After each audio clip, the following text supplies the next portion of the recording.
Yo, what's up, guys? Welcome to Fresh on Clips. It's your boy Noah. And Luca. Um, I'm Noah Baskin. I've been a Clippers fan my whole life since I was 5 years old. The Clippers have just been a huge part of my life. My dad was a Clippers fan growing up, so it's in my family. Um, I've watched every Clipper game, or like 99% of Clipper games the past 6 years. Every night I do my homework so I can watch the games. When the Clippers lose, I'm in a bad mood. When they win, I'm in a great mood. I really have lots of love for the Clippers. Yo, what's up, guys? I'm Luca, and I've been a Clippers fan since I was six. I fell in love with the team when I was six due to the colors, but as I've grown older and older, I've become a bigger fan of the team.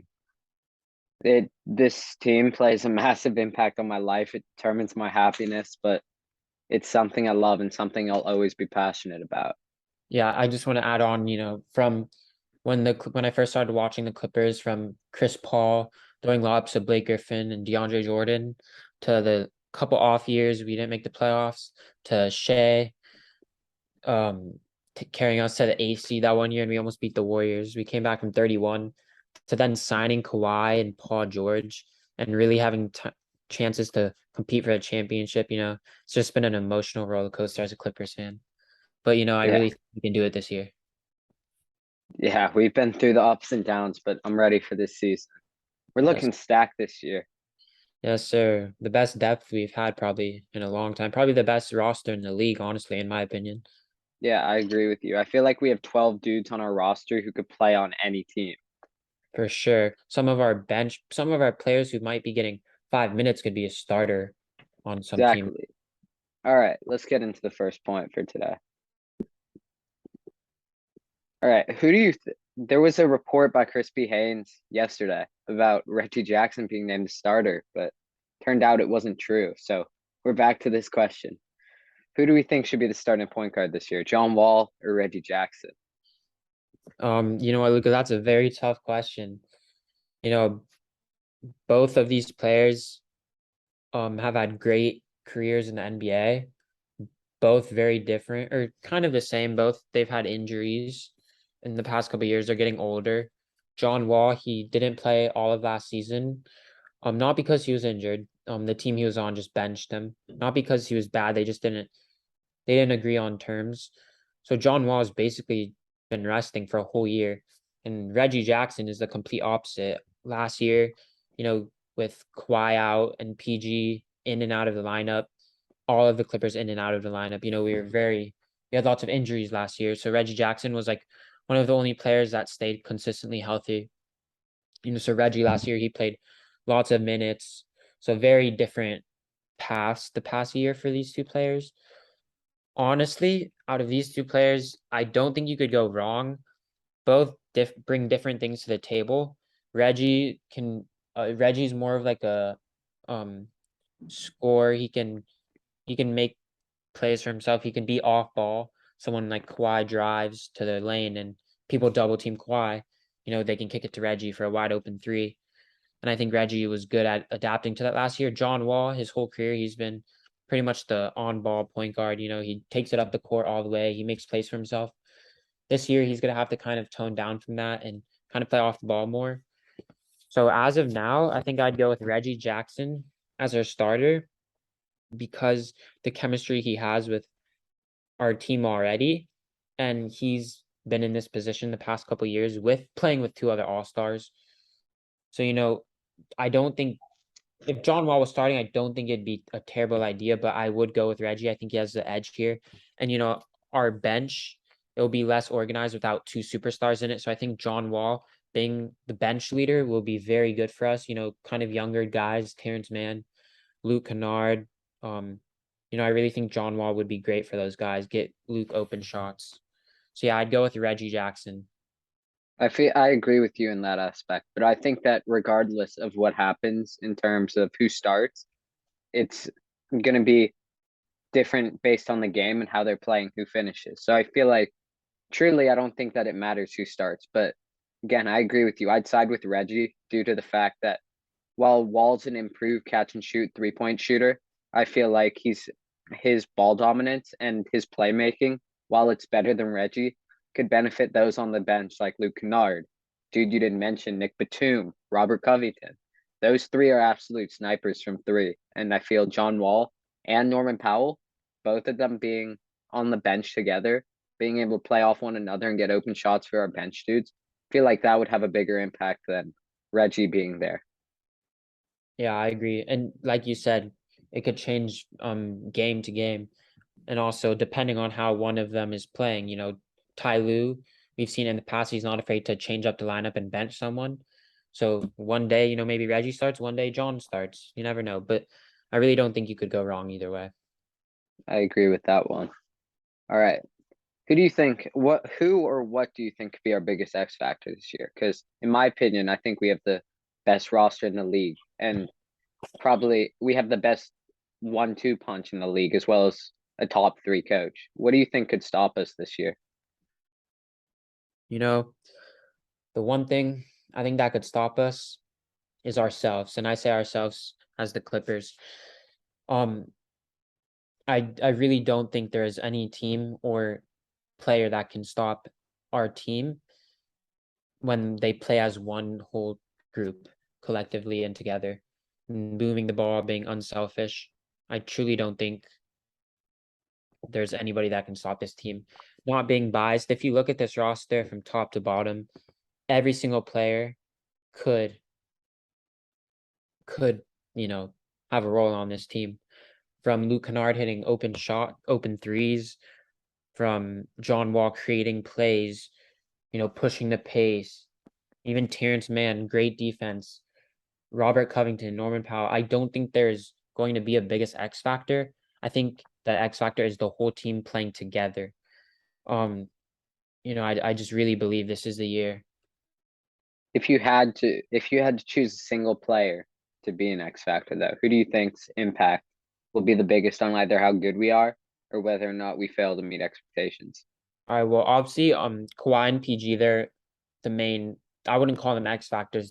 Those are the guys are gonna Yeah, produce we every know what night. they're gonna do. Um, it could be Luke Kennard 3-point shooting, or Norman Powell and Robert Covington. I really like those guys. Their defense. Or even Nico Batum. I'm gonna have to go with this one. If I had to choose one player, I'm honestly gonna have to go with Nico Batum because his his defense in the small ball lineup. Ty Lue likes to go small a lot. For those of you who don't know, that's basically playing without a center. Um, it's very more common nowadays in the league. Clippers are one of the teams to do it a lot. Um, so I really think Batum at our center, being so versatile, blocking shots, sprinting the other way, hitting open threes. He can also pass the ball very well. I think Norman Powell and Robert Covington, they're gonna be the same defenders every night. Norman Powell, he's a great scorer. So the biggest X factor I would say is Nico Batum. Depending on how he plays, could be the difference between a loss and a win.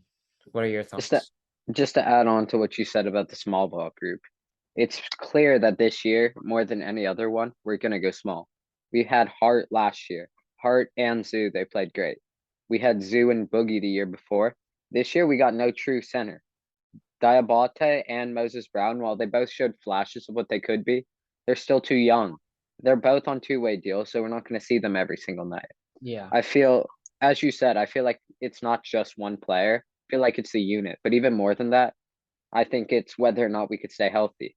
We have Kawhi and PG, who every single year it feels like they're going through something. We got Marcus Morris, who's been dealing with knee problems all year. John Wall's known for injuries. And Norman Powell's had a few in his career.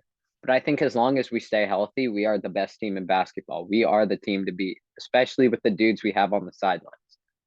If I had to choose one player, it's kind of going outside the box here. But I think our X factor is Taryn Smith. We saw last year in the play-in how much better the unit looked when he was playing. The moment he came out of that game is where we lost the momentum again. I feel like his energy, we know he's going to bring his energy and hustle every night. He's a top-notch defender in this league. It's a matter of how much does he play?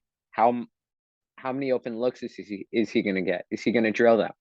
Terrence Mann plays the way, even 80% of how we played in that game 6 against Utah, no one is stopping us. I completely agree. And I feel you're just talking about injuries. Obviously, injuries are going to happen. Hopefully, they're not serious. Hopefully, there's like in and out. But with our depth, I really think that will help us this year. Say Marcus Morris gets hurt. It's not like we have to bring in a G League player. Oh, Batum just starts instead of Marcus Morris. Then Robert Covington moves up. So I really think our depth is going to help us this year. agreed on that one. Agreed. All right. No, this is your regular season standing predictions. I see the Clippers are 4. Go through it with us. All right, so I'll start off with I'll talk about why the Clippers are fourth once I get to them. So I'm going to start off with the Grizzlies. I'm going to keep it short because this is about the Clippers, not the Grizzlies. Last year, um, I'm pretty sure the Grizzlies beat the Clippers. Yeah, they beat us 3 of 4 games. Yeah. So that's not why they're first. I really think the Grizzlies, they're a much younger team. Ja Morant, one of the best players in the league. Um, and all their other young players, they can stay healthy and they have way more energy that can last. Last year, I forgot what they were, but they were really high up there in the They were the stand. 2 seed last year. Yeah. Um, so that's why I have Memphis at number one. Number two is Golden State, coming off of a championship, another championship. Golden State has been ruling these past like 10 years in the NBA. I think their chemistry is still pretty strong with Draymond, Clay, and Curry. So I think they can be pretty consistent even with some of their older guys in and out of the lineup. Then we have Denver. Nikola Jokic, obviously one of the best players in the league, top 5 in my opinion. And then their other star player, Jamal Murray, coming off a torn ACL like Kawhi is. I'm giving Denver the edge over the Clippers, just because I think they are a little younger too, and they in the past they've seemed to be pretty high in the regular season standings too. And the Clippers, I have them at fourth just because in the past couple of years, even though they've been one of the best teams, sometimes they slack off. I don't know. I don't think they're purposely slacking off. They're just an older group of guys. Um, and I think the Clippers don't care as much about getting the first seed or the second seed, as long as they have home court advantage or some sort of home court advantage in the playoffs. That's all that matters. They know that they are the best team in the league this year or one of the best. So, I really don't think they care what their standing is as long as they're maybe the top 4. And even though they have the best depth in the league, I think the Clippers will be the third or fourth. Um, then we have Minnesota, a new look Minnesota team, Gobert and Karl Anthony Towns. I think they'll be the 5th seed. Just because new team. I don't think they'll win more games than the Clippers. And then I think the Timberwolves will do well though this year. And Phoenix, last year they had a terrible ending to the playoffs, got blown out by the Dallas Mavericks. They have Chris Paul though, one of the best leaders in the game. So I still think if you have Chris Paul, you'll always be up there in the standings throughout the season. Then Dallas, one of the best players in the league again, Doncic. So it is crazy this year. The Western Conference is pretty stacked. So it's Yeah, we crazy. haven't been this good. Yeah, We it's have not crazy been to this think. good in a while. Yeah, it's crazy to think that Dallas is 7. In my opinion, Dallas could be third, and it's just so interchangeable. Then New Orleans Pelicans, they have a new look team. And I think they'll be really good. The Lakers, the Lakers always seem to be quote unquote the best team, and somehow they always manage to screw it up. Um, and then the Trailblazers, I think they'll be the 10th seed. But yeah, anyways, like 10th through 5th could be interchangeable in my opinion. And even 1 through 4, like who knows, the Clippers could end up second or third depending on how they are throughout the year. So yeah, and also one of the Clippers star players, Kawhi Leonard, he's coming off a torn ACL, and so he's going to be missing games here and there. He's going to miss at least 18 games this year because of back to backs. Yeah, back to backs. We Yeah, so lead once again. that's why I have the Clippers down a little bit. All right. That's a fair ranking in my eyes. I have Denver 1, and I'm gonna explain this to you. They were six last year without Jokic, without Murray, with just Jokic. MPJ is coming back from a back injury, and I feel like just as a unit they got a lot better. Denver scares me. I'm not even gonna lie to you, but I feel getting Murray back, getting getting Murray back, getting MPJ back, and a really sneaky good pickup, Bruce Brown. I feel like that's the team to beat in my eyes during the regular season in the Western Conference. Memphis is two, as you said, just a young, hungry team.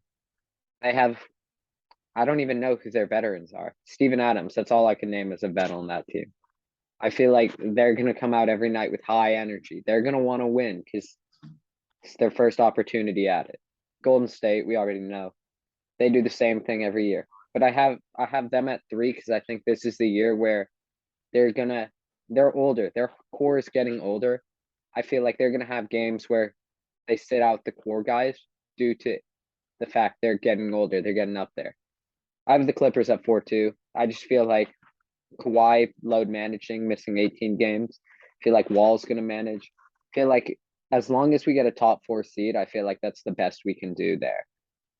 I'm okay with getting four. Five's Minnesota. Minnesota built a great regular season team.